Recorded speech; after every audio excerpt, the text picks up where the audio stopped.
बिस्मिल्लाहिर्रहमानिर्रहीम। अस्सलाम वालेकुम नाज़रीन। मैं हूं आमशरी आरिफ हमीद भट्टी। मुख्तलिफ और अहम तरीन खबरों का मुख्तसर जायजा लेंगे। ऐसा लगता है कि पाकिस्तान में इंसाफ देने वाले अदारे अगर खुद इंसाफ लेने से महरूम हो जाएं तो फिर 24 करोड़ आवाम दाद रसी के लिए कहां जाएगी।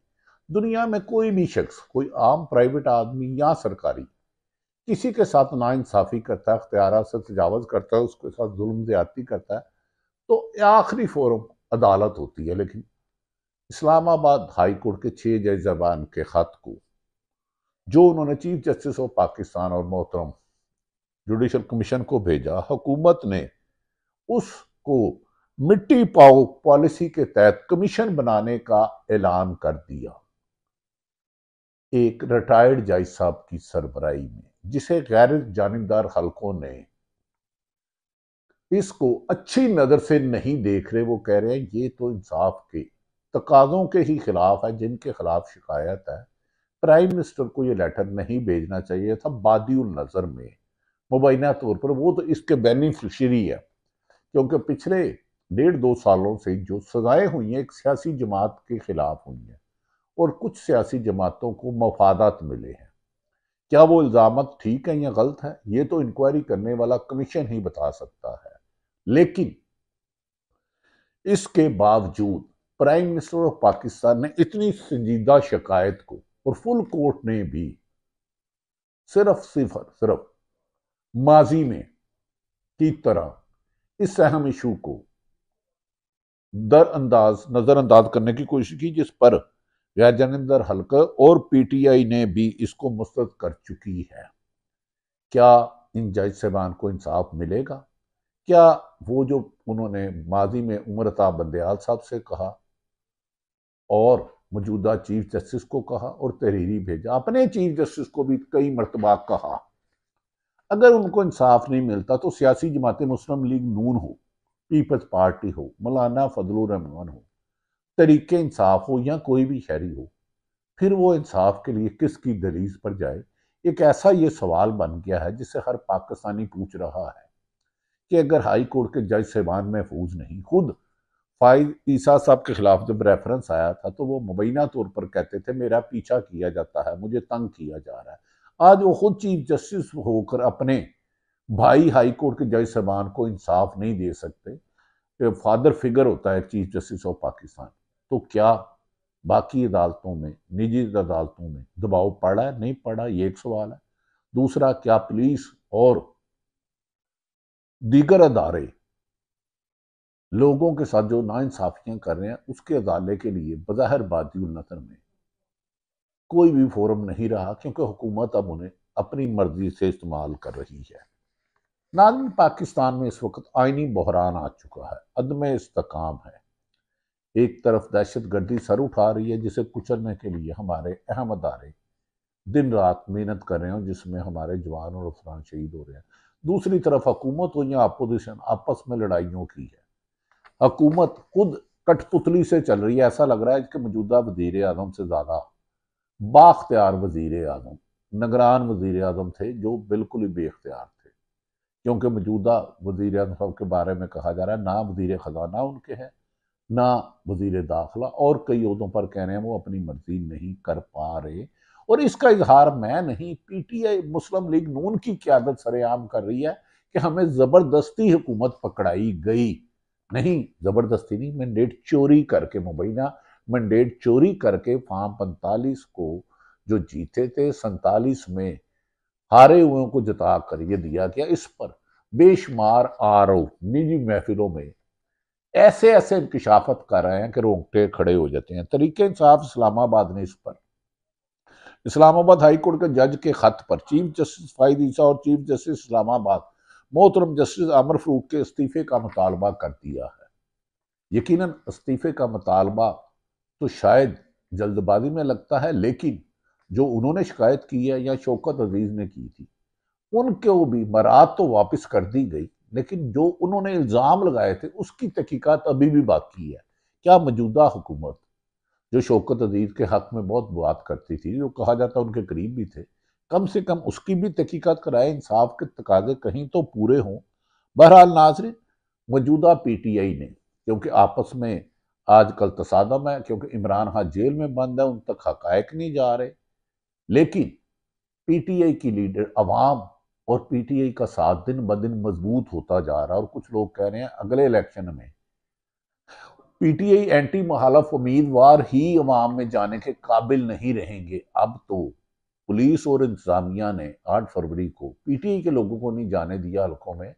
अब अगर इलेक्शन हुए तो मुस्लिम लीग नून और दीगर जमातों के उम्मीदवारों को अवाम कबूल नहीं करेगी, वो पहले भी रिजेक्ट कर चुकी है। पीटीआई ने मफामत की बजाय अब मजामत का नारा लगा दिया है। उन्होंने कहा है कि मफामत में हमने जमहूरी जदोजहद की, हमें कोई असर नहीं मिला, हमारे हजारों लोगों पर मुकदमा दर्ज कर दिए गए, झूठे मुकदमा दर्ज कर दिए, खवातीन को गिरफ्तार कर दिया गया, यहाँ तक कि 10-10 दफा 12-12 दफा जमानत हुई तो दूसरे केसों में पकड़ा जाता रहा।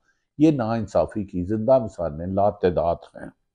इस सिलसिले में नाज़रीन, मज़ामत में सिलसिले में सबक स्पीकर पाकिस्तान तरीके इंसाफ के असद कैसर ने वजीर आला, अपने ही वजीर आला खैबर पख्तूनख्वा अमीन गंडापुर को वफाक से ताउन ना करने का मशवरा दिया है।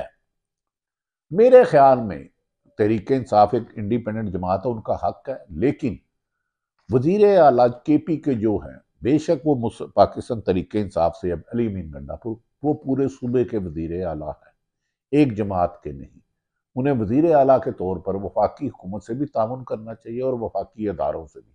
ये उनके फ़राइज़ में शामिल है। जो अपनी जमात की जदोजहद है उसको सियासी जदोजहद को अंदाज करना चाहिए, लेकिन एज ए वजीर आला हुकूमत से तसादम से गुरेज करना चाहिए। इससे जमहूरियत भी कमज़ोर होती है और वजीर आला डिलीवर भी ना कर पाएंगे, एक नई लड़ाई चल जाएगी। माजी में ये लड़ाई शहीद बेनज़ीर भट्टो जब वजीर आजम थी और नवाज शरीफ वजीर आला पंजाब से रही, एक दफ़ा बेनज़ीर भट्टो ने पंजाब के वजीर आला के लिए एक नाम भेजा, तो जिस पर उस वक्त के वजीर आला मियाँ नवाज शरीफ ने कहा मैं इसको बागे जना का लगा दूंगा, और वो चपकलश में चलते रहे।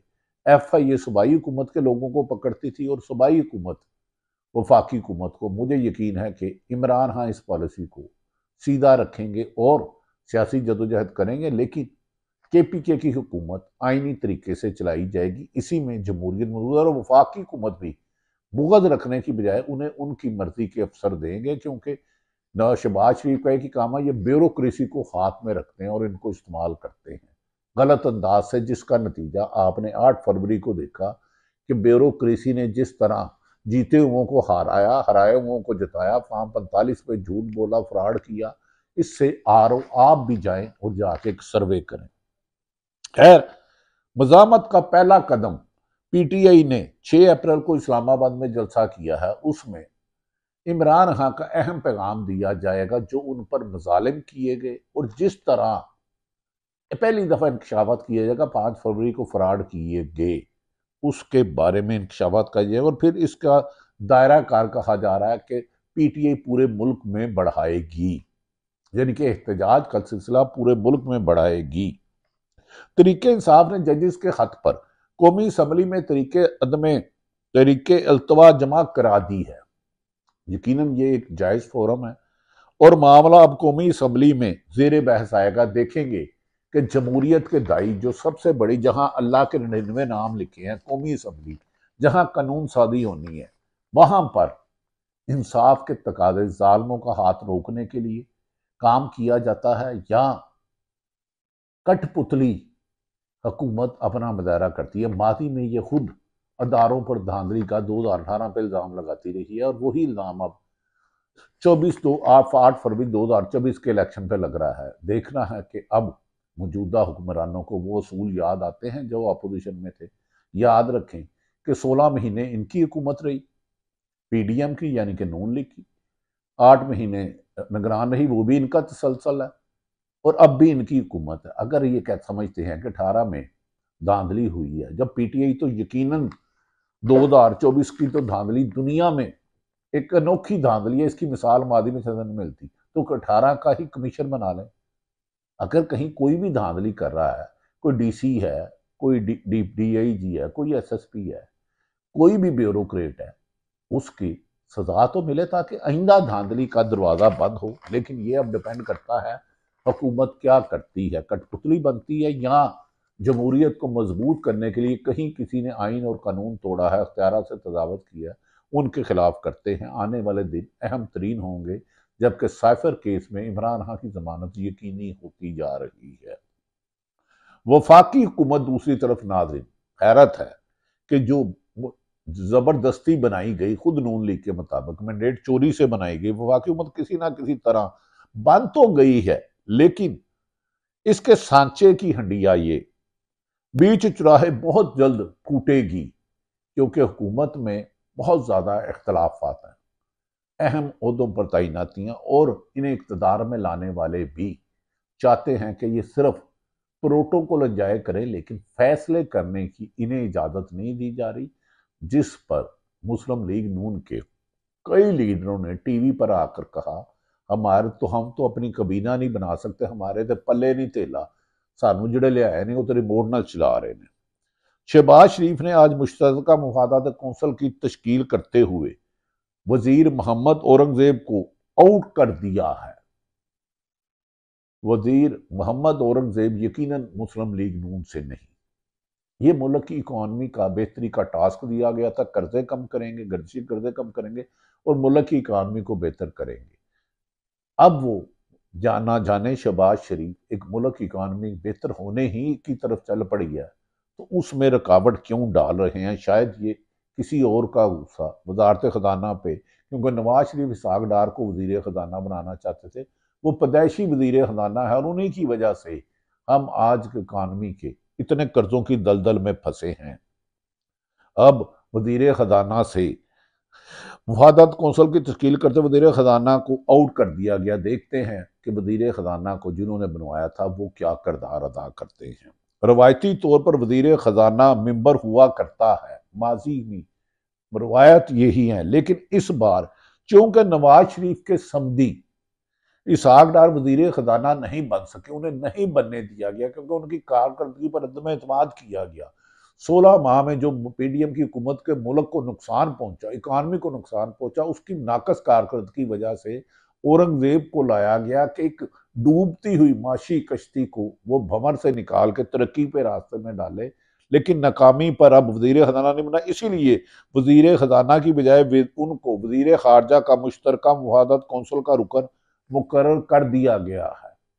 वजीर खजाना ना बनने पर ही वजीर खारजा का मुश्तरका कौंसल का रुकन मुकर्रर कर दिया गया है। चंद दिन पहले भी शहबाज शरीफ ने बहादुर बनते हुए, जो उनके पास अख्तियार नहीं था, इक्तिसादी राबता कमेटी जो बड़ी अहम तरीन होती है पाकिस्तान की, इक्तिसादी राबता कमेटी की सरबराही वजीर खजाना जो उनका नहीं है, उनके ख्याल में वजीर खजाना की बजाय अपने पास रखने का फरमान जारी कर दिया, जिस पर वजीर खजाना ने अहम हलकों में जाके बात की कि सर अगर इक्तिसादी राबता कमेटी की सरबराही मेरे पास नहीं होगी तो मैं जो टारगेट दिया उसे अचीव कैसे कर पाऊंगा। उन्हें इकॉनमी का बहुत एक्सपर्ट कहा जाता है, औरंगजेब साहब को रखने का फरमान जारी कर दिया। लेकिन जब वजीर खजाना ने मुतलका लोगों तक लाया तो 24 घंटे ही इस फरमान पर अमल ना शहबाज शरीफ कर पाए और अपना ही मजबूरन फैसला कमेटी का सरबराह दोबारा औरंगजेब को लगाना पड़ा। ये पहली कामयाबी थी और पहला कठपुतली वजीर आजम की एक झलक थी। इससे पहले भी अपना फैसला वो यू टर्न रिसा के चेयरमैन पर ले चुके हैं, अभी उन्होंने तैनात किया तो पीपल्स पार्टी ने एतराज कर दिया। खैर, कुछ इसी तरह के मामलात हर बड़ी अहम ट्रांसफर पोस्टिंग पर भी चल रहे हैं। हुकूमत की जमातों के अंदरूने खाना, कहीं गवर्नरियों पर लड़ाई, क्यों सेक्रेटरियों की तैनातियों पर लड़ाई, कहीं किस पर लड़ाई, लेकिन मुल्क को माशी बदहाली से निकालने का काम फोकस नहीं किया जा रहा और आइन और कानून की धचकियां उड़ाना मामूल बन चुका है, जिसकी मिसाल इस्लामाबाद हाई कोर्ट के 6 जज साहबान हैं जो इंसाफ के हसूल तक पहले चीफ जस्टिस के पास गए, इस्लामाबाद हाई कोर्ट नाकाम हुए, फिर चीफ जस्टिस पाकिस्तान और उन्होंने भेजा, लेकिन उस पर भी जिनसे शिकवा था उन्हीं को वो रेफर कर दिया गया। अब देखते हैं कि आज होने वाली किस रिटायर्ड जज को बनाया जाता है और क्या वो इस पर तहकीकात कर पाते हैं और जिम्मेदारों को सजा दे पाते हैं, और जिम्मेदारी का तयन भी होता है कि नहीं होता, ये एक ना मिलने वाला सवाल है। क्या वजीर आजम खल्फिया कह सकते हैं कि आईजी इस्लामाबाद की तकरार में वो हालतन आजाद थे? गुज़श्ता रोज वजीर आला आईजी पंजाब को भी तैनात कर दिया गया, लाहौर के डीआईजी अली नासर रिजवी को तैनात किया गया। अब देखना है कि ये उनकी मर्जी से हुआ या उन्होंने मजबूरी में ये हुक्म जारी किया है, क्योंकि पंजाब से वफाक में ट्रांसफर प्राइम मिनिस्टर के हुकूमत पर सेक्रेटरी इस्टेब्लिशमेंट करते हैं। सेक्रेटरी दाखिला की तकरारी पर भी खासे दिन से फड्डा चल रहा था। वजीर दाखिला अपनी मर्जी के लगाना चाहते थे, यकीनन वो मेहनती है, लेकिन सेक्रेटरी दाखिला की तकरार पर कहाँ कहाँ क्या क्या फड्डे पड़े, इसकी लंबी कहानी है। इसके बाद लंबी कहानी है, इस पे बाद में बताएंगे। इसके बाद शहबाज शरीफ दावा कर सकते हैं कि वो बाख्तियार वजीर आजम हैं। कहा जा रहा है कि इस मौके पर हुकूमत की इसी मजबूरियों की वजह से कि वो अपनी मर्जी से कबीना नहीं बना सकते, तैनातियां नहीं कर सकते, इन्हीं मजबूरियों के बायस साबक वजीर दाखिला और मुस्लिम लीग नून के रहनमा राना सनाउल्लाह साद रफीक जैसे सीनियर रहनमा मौजूदा सेटअप में कोई ओहदा लेने के लिए तैयार नहीं। बज़ाहिर वो ये दावा कर रहे हैं हम तैयार नहीं। कुछ लोग कहते हैं कि ये कह रहे हैं कि अगर खुद फार्म 45 में हार के 47 में जीत गए तो हमें क्यों नहीं जिताया। लेकिन इस पे दोनों काबिल तराम सियासतदान ख्वाजा साहब और राना साहब अपनी राय का इजहार इन्हीं लफ्जों में करते हुए टॉक शो में नजर आते हैं। नाज़रीन, जो पतले हालात हुकूमत के हैं, आज मुस्लिम लीग नून के भी हमजा शहबाज जो पहले ही शरीफ खानदान के अंदरूनी शिकायत सियासत का शिकार हैं, जिन्होंने पंजाब में पिछले 20 सालों से सियासत की, उन्हें अब जबरदस्ती वफाक में भेज दिया गया, क्योंकि मरियम नवाज के साथ शायद वो मिसाली काम नहीं कर सकते या खुद करना नहीं चाहते, लेकिन खदशात जाहिर किए जा रहे हैं। अब जिमनी इलेक्शन में मजीद खुडे लाइन लगा दिए गए हैं, कुछ लोगों का दावा है। हमजा शहबाज के कहने पर लाहौर में जिमनी इलेक्शन की एक सीट पर भी टिकट नहीं दी गई। नून लीग के अंदरूनी जराए का दावा है, इसीलिए हमजा नला है कि कुर्बानियां सारी उम्र उन्होंने दी। हमजा शहबाज के दस्ते रास इमरान गुराया को भी साफ इनकार कर दिया गया है, और सिर्फ इन्हीं लोगों को टिकट मिला है जो कहा जाता है मरियम नवाज की आशीर्वाद थी। ऐसे में जो जमात खुद इंतशार का शिकार है, जिनकी इत्तेहादी जमातें उनसे नाखुश हैं, जो अपना मैंडेट लेके नहीं आई, क्या वो मुल्क की बेहतरी करेंगे?